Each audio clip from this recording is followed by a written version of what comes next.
Here are 35 online reviews of the audiobook titled, Girl, Stop Apologizing. Written and narrated by Rachel Hollis. 1. Girl, don't buy this trash. Rachel Hollis is ugh. Don't waste your money or your time. Try literally any other self-help book. I especially enjoy genuine, caring and supportive folks like Glennon Doyle. 2. Triggering, upsetting, plagiarism. I highly regret buying this book, especially after issues with her attributing common quotes and phrases to herself, even a Mark Twain quote. The book is a narcissistic rant about how awesome she is and doesn't consider people with disabilities, mental illness, or difficult financial situations and backgrounds. I listened on Audible and felt like someone was yelling at me about how screwed up my life is and how amazing hers is. Instead of being bossy and stealing other people's ideas, Hollis would be better off relaying her own life experiences. I've recently heard that she speaks at MLM, multi-level marketing, company conferences, which is very upsetting. It seems like she's profiting off of vulnerable people. Especially considering the things she's included in this book, she seems to be a dangerous influencer. Not very Christian, from what I understand. Please don't buy this if you're on the fence. 3. Wow, just wow, not in a good way. Oh my. Where to begin?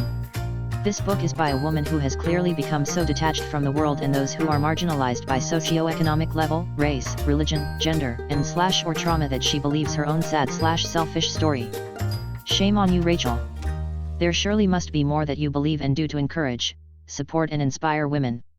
Clearly your materialistic goals fulfill you now, but, as a person who works with those at end of life, all of your material and relationships that are overly scheduled will mean nothing at this end of this life.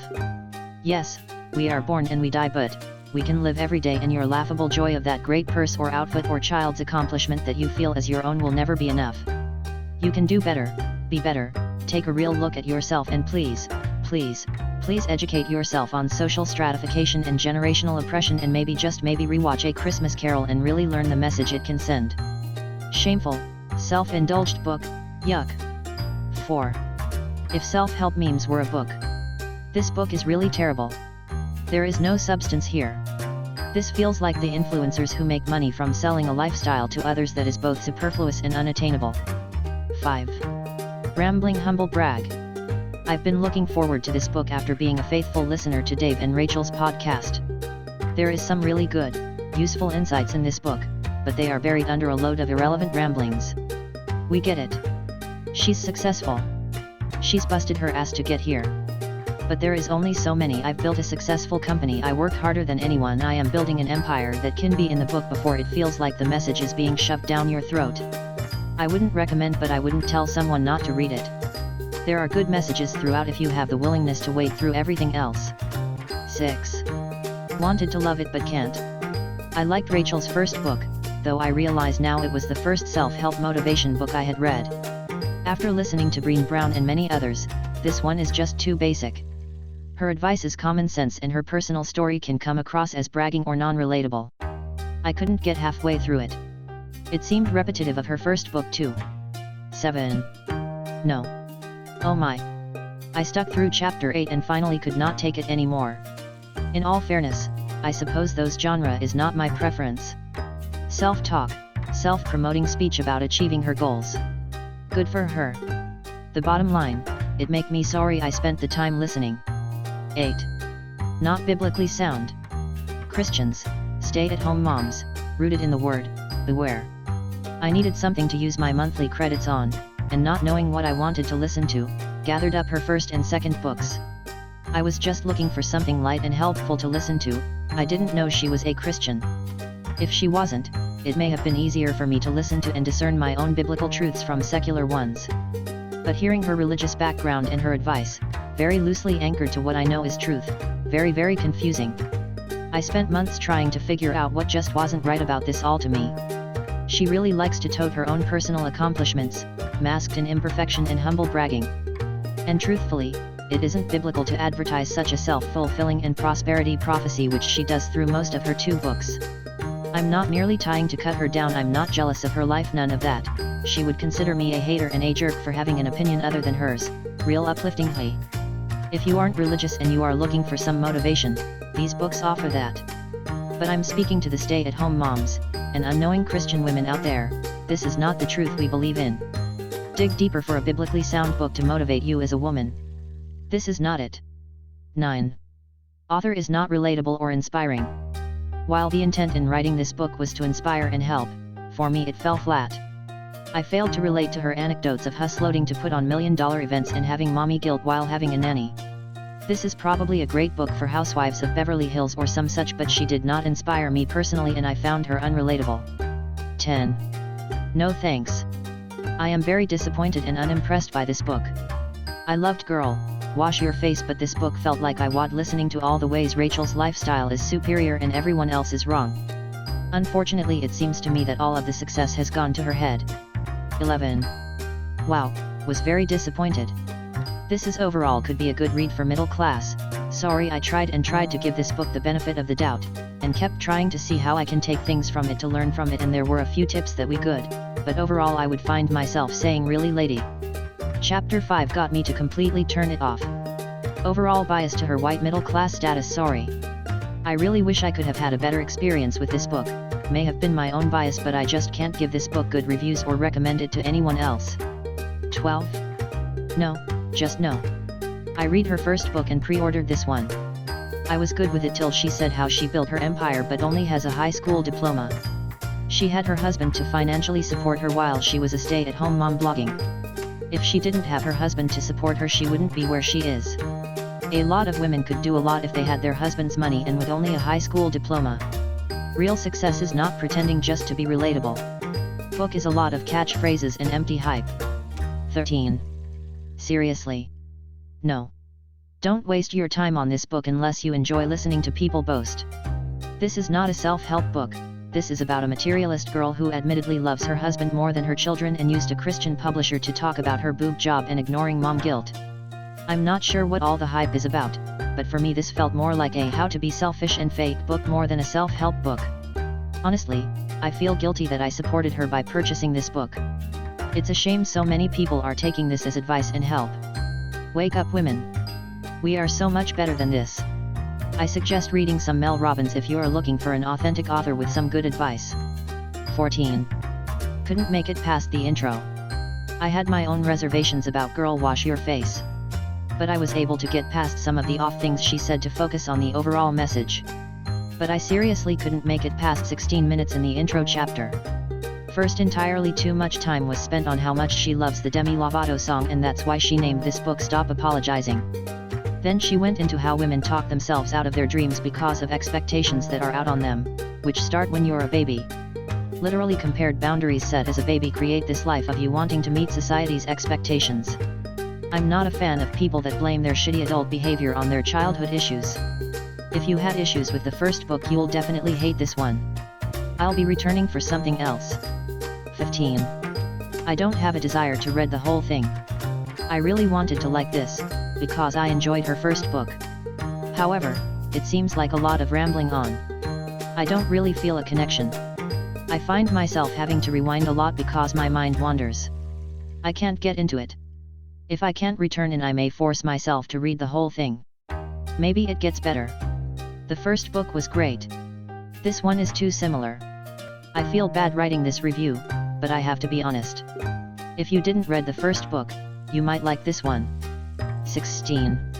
You need to be in the right frame of mind for this. The excuse, I'm not enough to succeed. If I took nothing else away from this book, it was this chapter. I cried at the end of it because I felt like she was talking right to me. I read some reviews on this book and was a little skeptical about starting at first. I listened to Girl, Wash Your Face and loved the hell out of it. However, I can kind of understand where some of the negative reviews come from. I feel like you need to be in the right frame of mind for this book to resonate with you. One thing I noticed is that Rachel talks about her successes, which can come across more as patting herself on the back. But she also shares lots of failures, times that she felt she was not enough. That is her journey, and you have to realize that it might not be the exact same struggles you deal with. She is sharing both successes and failures to teach a bigger picture. 17. Stop reading reviews and read the book, it's that excellent. I can't not listen. Pressed play this morning and can't put it down, pressing pause for nourishment, and we'll be through round 1 tonight, then comes re-listening and note-taking. As for content, it just makes sense, Common sense that only comes from walking the walk and talking the talk. Biggest takeaway so far: do one thing and succeed at it. You cannot do it all at once. Seriously, I knew this but somehow didn't know this. I'll write more when I finish, but in case you didn't pick up what I was putting down, you want to read this one. 18. Felt narrow-minded. While Rachel is definitely entertaining and has a lot of great stories, she fails to recognize how privileged she is to live in a world where her dreams and goals were attainable. I'm waiting for the motivational book that understands that life isn't just a set your mind to it and it can be accomplished kind of thing for everyone. Happy Hollis was able to be successful and she is motivating, but having to work hard in your Instagram grin isn't exactly the same types of challenges every woman is experiencing. 19. What an inspiring message. Fantastic. Thank you, Rachel. What an inspiration this book and your work is to me. From my heart, I know this is exactly the message I needed to shine more and come into my true purpose in this life journey, to believe in my journey's importance and beauty and destiny. So much gratitude to this amazing messenger and her message. 20. Too much for me. I liked the author's drive. However, she was too much for me in that she is overtly driven. She is over the top in my opinion and commercialized. Women spend thousands of dollars to get healthy support from an author that states she hires a lot of people to do a lot things to make her life easier. I'll stick with a friend for advice.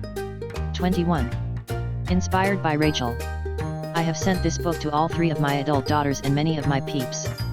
Hope to read more of her books as this was my first. I feel inspired and motivated to be a better me. 22. Very motivational. I really enjoyed her raw truths and helpful advice. This book makes me want to be a better person. This is a book to keep and reread every year. 23. So amazing. From the beginning to the end, this book made me laugh, cry and think about my life and how I am in control of my perspective. I will forever be thankful for the content shared by Rachel. The information transmitted in this book came at the perfect time in my life. 24. Girl, no thank you. I have really tried with this book. I truly wanted to like it. But I wouldn't recommend it to anyone who is looking for a motivational self-help book because quite honestly it's not. I do recommend this book if you like to feel shamed, judged, and belittled. If you want a true motivational book, read Dr. Harriet Lerner books or Dr. Bainey Brown books. Save yourself time and money and skip this book. Rachel Hollis comes down on you, tells you how to feel, and basically to get the F over it in the book. Doesn't sound like tools or motivation to me. 25. Life-changing. I had the pleasure of hearing Rachel Hollis speak at Book Bonanza this past summer. Her passion and joy are absolutely contagious. I immediately downloaded the Audible of this book and downloaded any and all podcasts available for download. I find her testimony to be one of inspiration and truth. The ideas and experiences explored in this book are truly remarkable and her delivery is full of honesty and witty humor. I highly recommend this book to anyone and everyone. This book is full of advice and encouragement. I am so glad that I read it. I look forward to more from this dynamic author. 26. Hard pass. I read Rachel's last book and found it entertaining. Light, but enjoyable. This one, however, crossed the line into cringy and self-aggrandizing. Each general chapter seemed to have the formula, I'm amazing. People don't understand how amazing I am until I tell them you likely aren't amazing yet, but you, too, can be amazing like me. 27. Yikes. I had not heard of Rachel Hollis before purchasing this book and I'm pretty sure I will not be hearing her anytime in the future. I had reasonably high expectations because I liked the details I read on the book and it had such a great rating. I should have read the more recent reviews. I agree with what many of the negative reviewers have said, there's nothing original here and many of her statements are just shallow and not well thought out. She should really give credit to her insights on child development and psychology to the people that developed these ideas instead of writing about it like they were her own deep thoughts. 28. Girl, stop lecturing. I first want to say I think Rachel Hollis is lovely and adorable. But if she came to me and asked me for advice I would tell her to just authentically be her and stop trying so hard. Her book, especially the way she reads it, comes off as preachy, arrogant, and quite frankly, annoying. My favorite authors are Brené Brown and Mel Robbins. I love books on personal development. But while they explain calmly with methods and systems, Hollis jams it down your throat and lectures in a highly emotionally charged and judge way. I guess if you are in your 20s or early 30s embarking on your first go-around with self-help books, this might help you. I just ended up feeling worse listening to this rather than inspired. 29. Girl, go get this book. Rachel Hollis did it again, y'all. She talked right to me, I laughed, I cried, and then I got started on my guideposts. This book will be a great addition to anyone's library, but especially if you've been feeling like you need someone to politely kick you into gear. Rachel tells us over and over in this book how we all have an important role in this life and that we shouldn't be afraid to live it out. Girl, go get this book. 30. The guidance I have always been missing. When I first listened to Girl, Wash Your Face, it felt like the missing voice I had been searching for. Having since listened to the audiobook 3 times, I couldn't wait for Girl, Stop Apologizing. I have ordered the book but couldn't resist using one of my Audible credits on the audio version as well. Rachel speaks words every woman, young and old, needs to hear. 31. I am all fired up now. This book is amazing. I am the only college-educated female in my family and just got accepted to medical school. My parents and aunts all say things like, "How are you going to be a good mom if you work all the time?" These comments hurt, but I'm not sorry that I am going to live out my dream and my passion to be a pediatrician and educate parents on not only the physical health of their children but the mental health and cycles of abuse as well. BRB going to go listen again. Also, I love that Rach narrates this, it makes it that much more inspiring. 32. Girl, you got this. Listen to Rachel. Do you have a dream of how your life will be someday but no idea how to turn that dream into reality? Do you apologize for your audacious dream? Stop it. Also, from whom should you take advice or game plan other than Rachel Hollis, a woman who has turned her dreams into reality? Girl, Wash Your Face was the inspiration to start believing in your dreams and yourself. Girl, Stop Apologizing is the step-by-step plan on how exactly you do this. Just like Mrs. Rachel believes in each of us, we need to believe in ourselves and each other. Additionally, before you read the blah blah blah of plagiarism and not new idea posts, the Rach gives credit to her ideas and never claims she has come up with this information. Think of it this way, every one of those billion self-help and success books on the market, Girl, Stop Apologizing sums them up, saving you the billions of hours needed to read, compare, and contrast, and finally implement what you think will work. Thank you, sister, for creating an inspirational book with humor and real talk, and for saving me the time that is apparent that you put into researching the best and most practical methods for taking these dreams and making them reality. I received an advance reader copy of this book. 33. Rachel Hollis is about to become your new BFF. Rachel Hollis did it again. She comes into your life and tells it like it is, like any good BFF would. She follows up Girl, Wash Your Face with Girl, Stop Apologizing, thus handing all women the tools to become their best self. By pointing out the excuses, giving guidance on the behaviors, and how to change or develop them, and the skills needed to be successful at anything life might throw you or you might seek, Rachel created the playbook all women, regardless of age, socioeconomic status, marital status, kids/no kids, can follow on the path to number made for more. And who out there doesn't want to keep moving forward, doesn't want to get out of the rut, doesn't want to get rid of the voices telling them they aren't good enough? Go download the audiobook, narrated by Rach herself, both if you haven't read GWYF, grab a notebook and a fun pen and get to work, with the help of your pal Rachel, on becoming the best version of you. 34. So freaking real and raw. From one Rachel to another, thank you for honesty, your truths, your ability to articulate so eloquently all the beauty that is womanhood, motherhood, sisterhood, and humanity. You're a true gem and angel spreading the good word. 35. Life-changing. I could not stop listening. I finished it in a day, although, I could gain so much more if I slowed down a bit. She says all the things I'm feeling and inspired me to embrace the crazy dreamer in me. Highly recommend. Thank you for watching. Please, do not forget to subscribe, like and share this video. Tune in for more online audiobooks reviews.